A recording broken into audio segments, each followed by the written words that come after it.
Pat Grant passed away on November 26, 2013. Whether you called her colonel, attorney, or champ, Pat Grant was one of the most extraordinary women you would ever hope to meet.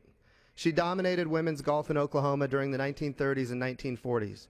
In addition to her golf prowess, Grant served her country for 22 years in the United States Army. After the Army, Grant practiced law for 30 years. It was said of Grant, quote, "She was not only the perfect example of an athlete, she was the type of American our country needs to look up to." People started noticing Grant when she won the Oklahoma State High School Golf Championship as a 13-year-old freshman at Cushing High School. She would win it 3 times before graduating in 1938. Then it was on to Oklahoma Baptist University in Shawnee. There was no golf team at Oklahoma Baptist University at the time, but she was given a scholarship if she would teach golf to other students. She graduated from OBU in 1942 and was the first woman to be inducted into the OBU Athletic Hall of Fame. While at OBU, Grant won the Oklahoma Women's State Amateur Championship in 1939 at the age of 18.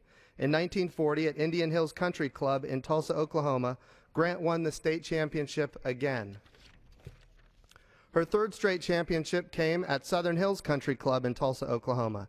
During that championship, she set a new course record for women at Southern Hills and won the championship match 9-8.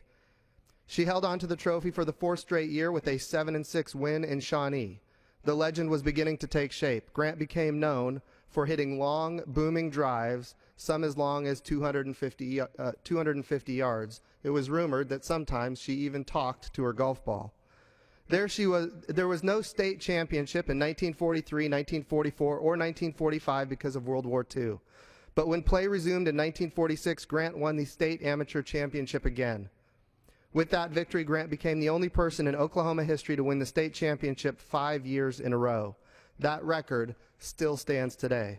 When World War II broke out, Grant put aside her ambition of becoming a professional golfer so she could serve her country. "It seemed like the right thing to do," she said. We were at war, and I didn't want to sit around here doing nothing," she said. In her career in the Army was as illustrious as her accomplishments on the golf course. Grant and her sister, Mary Margaret, enlisted in the Army in 1942.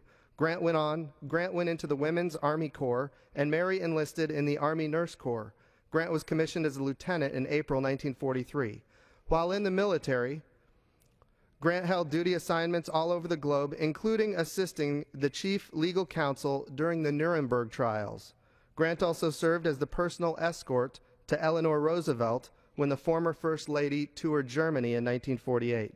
Grant received 23 letters of commendation while in the Army and won golf tournaments all over the world. "It was good publicity for the Army for me to be playing in all these golf tournaments," Grant said.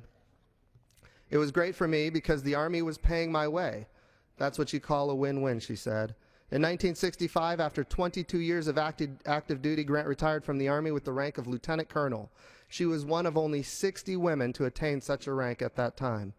As if her life wasn't full enough, Grant landed in San Antonio to earn a law degree in 1966.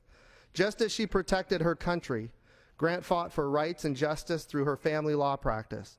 Because of her service to others, Grant was named Woman of the Year by the Texas Federation of Business and Professional Women's Clubs in 1972. Retirement came for good in 1995. Grant moved to Cortez, Colorado. At the age of 90, she was still active and full of life. Grant flew an ultralight aircraft every Saturday morning when weather permitted. "It has been a good trip," Grant recently said. "God has chosen a life of adventure for me. I wouldn't trade it."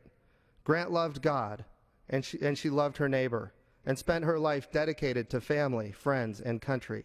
She was inducted into the Women's Oklahoma Golf Hall of Fame in April of 2010. She passed away on November 26, 2013, at the age of 90. She was a great role model for all Americans. Mr. Speaker, I yield back. Gentlemen,